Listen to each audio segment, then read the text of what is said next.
நம்பிக்கை நம்பிக்கை நம்பிக்கை நம்பிக்கை இல்லாமல் நாளை இல்லை.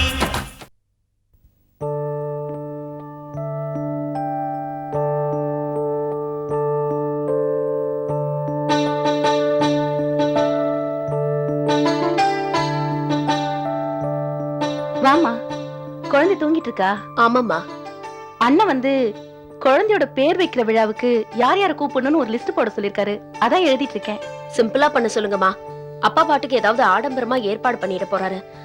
நான் சொன்னா கேட்க மாட்டாரு. நீங்களாவது எடுத்து சொல்லுங்களேன். இருக்கட்டுமேமா, அப்பா நினைக்கிற மாதிரி நல்லா கிராண்டா பண்ணட்டுமே.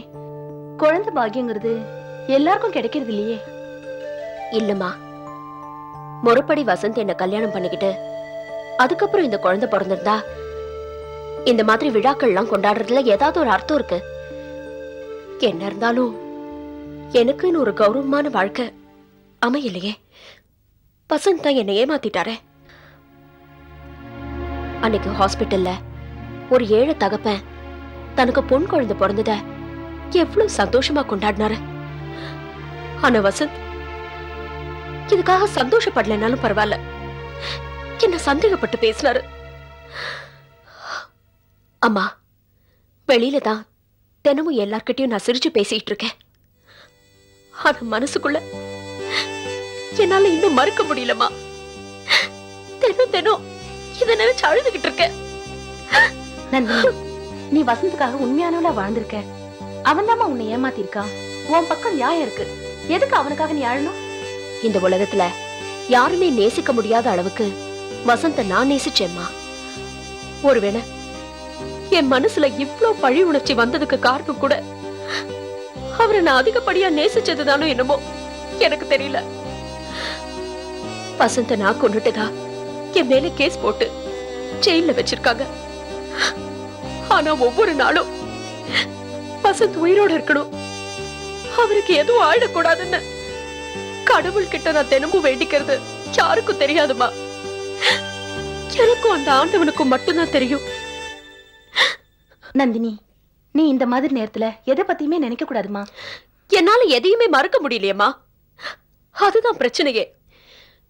எனக்காக இல்லைனாலும் அட்லீஸ்ட் ஜெயந்திக்காகவாவது வசந்த் உயிரோடு இருக்கணும்னு நினைக்கிறவனா? ஜெயந்தி எனக்கு கொஞ்ச நாளா தான் தெரியும். ஆனா இந்த கொஞ்ச நாள்ல ஒரு நல்ல தோழிங்கிற இடத்த அவ என் மனசுல பிடிச்சிட்டா. ஆனா நான் நேசிச்ச அந்த ஜெயந்தியே வசந்தோட மனைவியா என் முன்னால வந்து நிப்பான்னு நான் கொஞ்சம் கூட எதிர்பார்க்கலம்மா. அதுதான்மா விதியோட விளையாட்டுங்கிறது.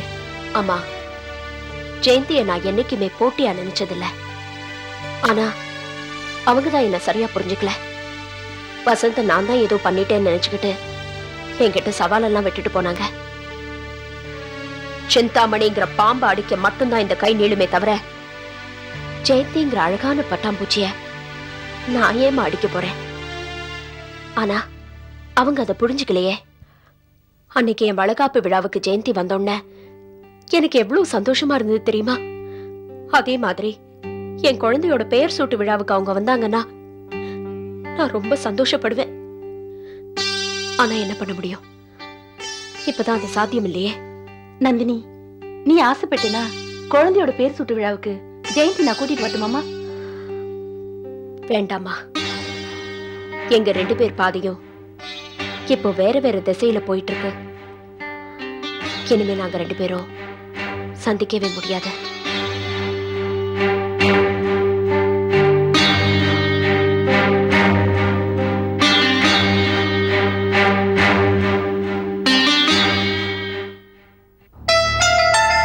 ஜெயந்தி, ஜெயந்தி,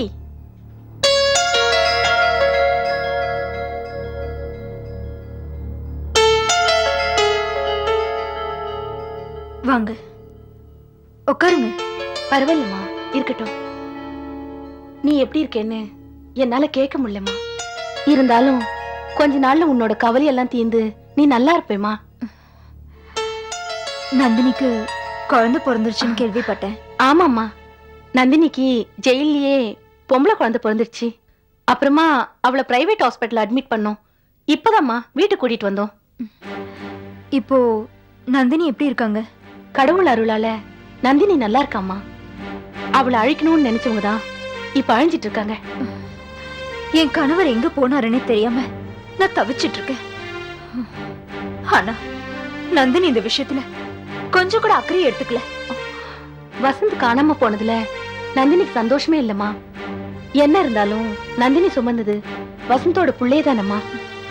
அவர் மேல உண்மையான பாசம் இருந்திருந்தா அவர் அழியணும்னு நினைச்சிருப்பாங்களா? வசந்த் அழியணும்னு நந்தினி சொல்லிருக்கலாமா. ஆனா அப்படி ஒரு எண்ணம் அவ மனசுல இருந்ததே இல்ல. நந்தினி அழியணும்னு நினைச்சது அந்த சிந்தாமணி ஒருத்தியதாம்மா. அவங்க மனசுல பாசம் இல்ல, பழி உணர்ச்சி தான் இருக்கு. அப்படி சொல்லாதம்மா. நந்தினி எல்லாருமே நல்லா இருக்கணும்னு நினைக்கிறவா. உன் மேல கூட அவ நிறைய அன்பு வச்சிருக்கா. நீ கூட அவ வளகாப்புக்கு வந்ததுல அவ எவ்வளவு சந்தோஷப்பட்டா தெரியுமா? இப்ப கூட நந்தினி சொல்லிதாம்மா நான் இங்க வந்திருக்கேன். நந்தினி அனுப்புறாங்களா? எதுக்கு? வர வெள்ளிக்கிழமை அன்னைக்கு நந்தினியோட குழந்தைக்கு பேர் சுட்டு விழா நடக்குது. அதுல நீ கண்டிப்பா கலந்துக்கணும்னு நந்தினி ஆசைப்படுறா. அதுக்காக தான் நான் உன்னை கூப்பிட வந்தேன். நீ கண்டிப்பா வருவல்ல? நந்தினியும் நீங்களும் என்ன வளக்காப்பு மனையில உட்கார வச்சு துணை வளக்காப்பு போட்டு நேரமோ என்னமோ நானும் இப்ப தாயாக போறேம்மா. அப்படியா? ரொம்ப சந்தோஷமா இருக்குமா? ஆனா நான் இப்ப எந்த சந்தோஷத்தையும் கொண்டாடுற மனநிலைமையில இல்லம்மா. அது மட்டும் இல்ல, நான் ஏற்கனவே சொன்ன மாதிரி என் கணவரை எதிரியா நினைக்கிறவங்க யாரா இருந்தாலும் அவங்க எனக்கும் எதிரிதான். எனிவே, நந்தினி ஒரு பொண்ணுங்கிற முறையில அவங்களுக்கு என்னுடைய வாழ்த்துக்களை சொல்லிடுங்க. சரிம்மா. நீங்க ரெண்டு பேருமே கள்ளக்கபடம் இல்லாதவங்க. நிச்சயமா உங்க ரெண்டு பேரையும் காலம் ஒண்ணு சேர்த்து வைக்கும். வரேம்மா.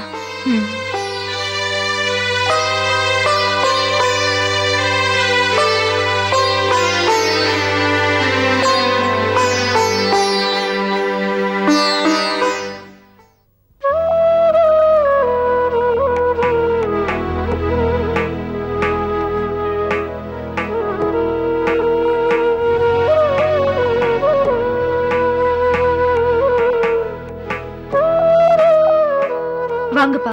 அண்ணா இன்னும் வரலையாம்மா? இல்லப்பா. அப்பா, விசாலம் அம்மா வந்திருந்தாங்க. அப்படியா? என்ன விஷயமா வந்தாங்க?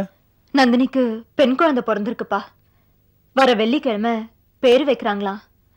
நான் வரணும்னு நந்தினி ஆசைப்படுறாங்க போல இருக்கு.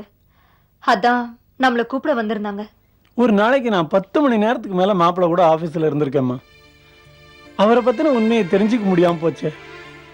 மாப்பிள்ளை நாம இங்க தேடிட்டு இருக்கோம்.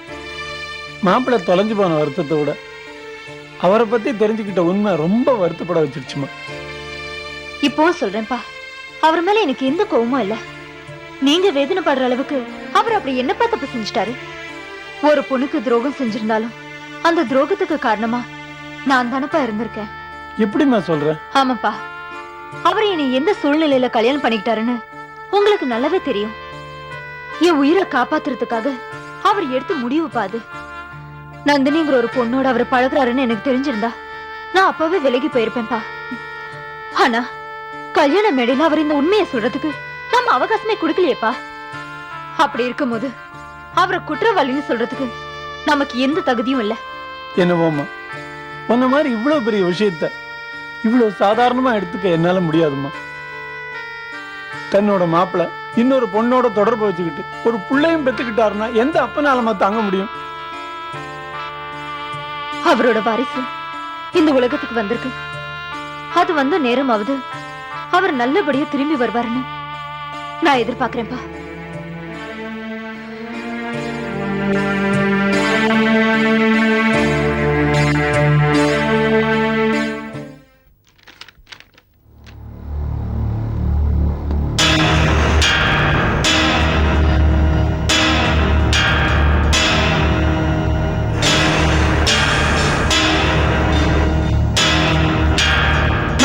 மம்மியை பார்க்க வரல, நான் ஒன்னதான் பார்க்க வந்தேன்.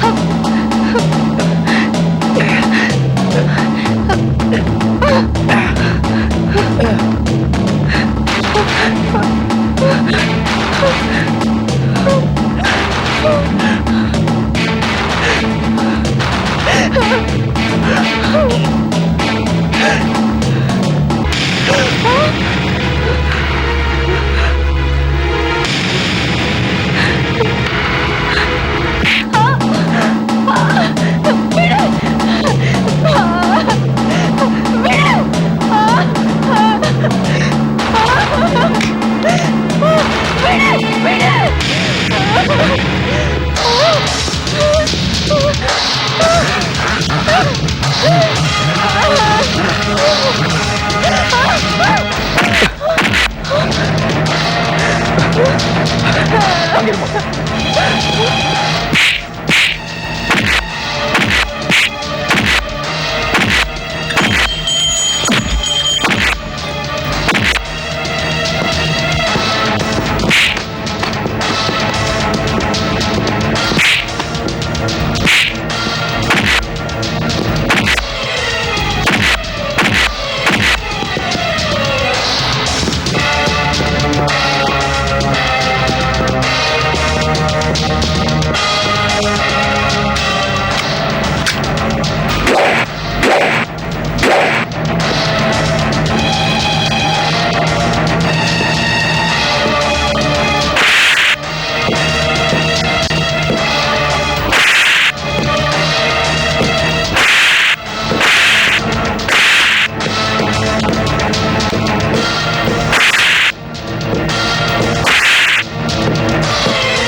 ஏய் ஏய் அருணா சரி சரி கவலைப்படாத அதான் நான் வந்துட்டேன்ல இனிமே இந்த வீட்ல ஒரு நிமிஷம் கூட இருக்க மாட்டேன் நம்ம வீட்டுக்கே கூட்டிட்டு போயிடுங்க சரி சரி சரி சரி ஓகே ஓகே அழாத ஓகே அழாத வா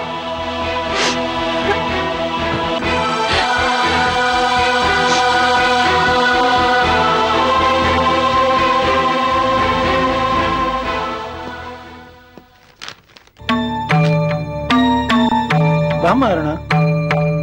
வாங்க அண்ணி. அண்ணி என்னாச்சு? ஏன் அண்ணி?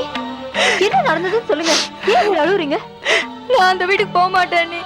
இனிமே இங்கதான் இருக்க போறேன். எனக்கு அங்க போகவே பயமா இருக்கு. சரி சரி, நீங்க எங்கேயும் போக வேண்டாம், இங்கேயே இருங்க. ஜெயந்தி, அருணா உள்ள கூட்டு போமா. சரிப்பா, வாங்க அண்ணி. எப்பா பிரேம், அருணாக்கு என்ன ஆச்சு? என்ன நடந்தது? அவன் வீட்டுல ஒரு சின்ன பிரச்சனை. அருணா கொஞ்ச நாளைக்கு இங்கே இருக்கட்டும்பா.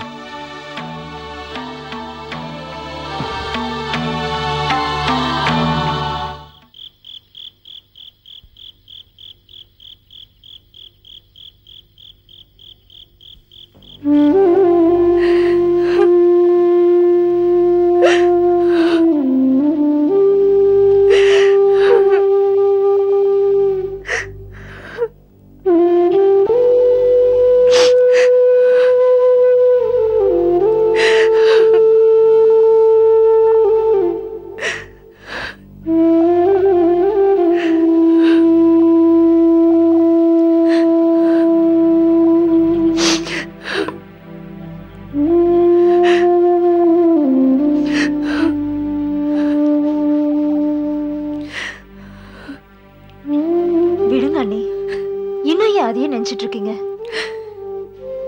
என்னால மறக்க முடியல அண்ணி.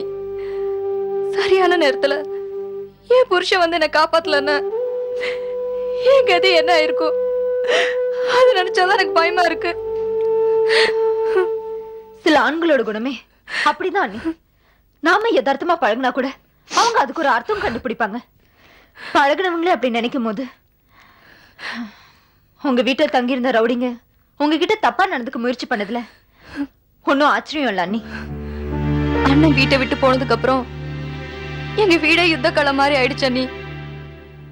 அண்ணன் இருந்த வரைக்கும் ஆபீஸ்ல வேலை செய்யற ஆளுங்களை யாரையுமே வீட்டுக்கு கூட்டிட்டு வந்ததில்ல.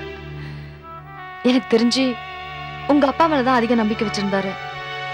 அவரை தவிர வேற யாரையும் வீட்டுக்கு கூட்டிட்டு வந்ததில்ல. எங்க மம்மி தான் யாரோ ரவுடிங்களெல்லாம் வீட்டுக்கு கூட்டிட்டு வந்து தங்க வச்சிருக்காங்க. அவங்களால எங்க மம்மிக்கு ஏதாவது ஆபத்து வந்துருமோன்னு எனக்கு பயமா இருக்கு அண்ணி. அத்தை ஏன் தான் இப்படி எல்லாம் நடந்துக்கிறாங்கன்னு எனக்கு தெரியல. பாம்புக்கு பாலை வாக்குற மாதிரி இவங்களெல்லாம் கொண்டு வந்து வீட்டுல எதுக்கு தங்க வச்சிட்டு இருக்காங்க? நீங்க கொஞ்சம் சொல்லக்கூடாதா? நான் எவ்வளவோ சொல்லிட்டேன் அண்ணி. பெரிய லெவல்ல தொழில் செய்யும் போது இப்படிப்பட்ட ஆட்கள்லாம் தேவைன்னு சொல்றாங்க. எதுக்கு எடுத்தாலும் அடிதடின்னு சொல்றாங்க. மாமி போக்கே எனக்கு பிடிக்கல அண்ணி. அடித்தடியால எதையும் சாதிக்க முடியாது. பல வருஷமா ஆயுதத்தை கையில ஏந்தி போராடிட்டு இருக்க இயக்கங்களுக்கு இன்னும் வெற்றியே கிடைக்கல. அஹிம்சையால போராடின காந்தியால மட்டும்தான் நினைச்சதை சாதிக்க முடிஞ்சது. ஆயுதத்தை கையில எடுக்கிறவங்களுக்கு முடிவும் ஆயுதத்தாலதான். மாமிக்கு அதெல்லாம் புரியாது அண்ணி. அவங்க ஒரு பொம்பளை தாதா, அவ்வளவுதான். ஆனா இனிமே நான் அந்த வீட்டுக்கு போறது இல்ல அண்ணி. நான் இங்கதான் இருக்க போறேன். அது நீங்க சொல்லணுமா? இது உங்க வீடு. அண்ணி, நீங்க என் மேல எவ்வளவு பாசம் வச்சிருக்கீங்க. நான் தான் நடுவுல உங்களை ரொம்ப கொடுமைப்படுத்திட்டேன். உங்களை அந்த வீட்டுல வாழ விடாம பண்ணிட்டேன். அதெல்லாம் ஒண்ணும் இல்ல. ஒருத்தர் ஒருத்தர் புரிஞ்சுக்க இவ்ளோ காலம் தேவைப்பட்டது, அவ்வளவுதான். இல்ல அண்ணி, உங்களை நான் மனசால நோக்கடிச்சிட்டேன். இத்தனை நாள் எங்க மம்மி மாதிரியே நான் பணத்திமிரிலேயே வாழ்ந்துட்டேன். இப்பதான் அந்த மாய வலையில இருந்து நான் வெளியே வந்திருக்கேன். எங்க மம்மி அதுல இருந்து இன்னும் வெளியே வரல. வெளியே வர முயற்சியும் பண்ணல. சில பேரோட குணத்தை மாத்த முடியாது. பால் ஆறிடுது, சாப்பிடுங்க.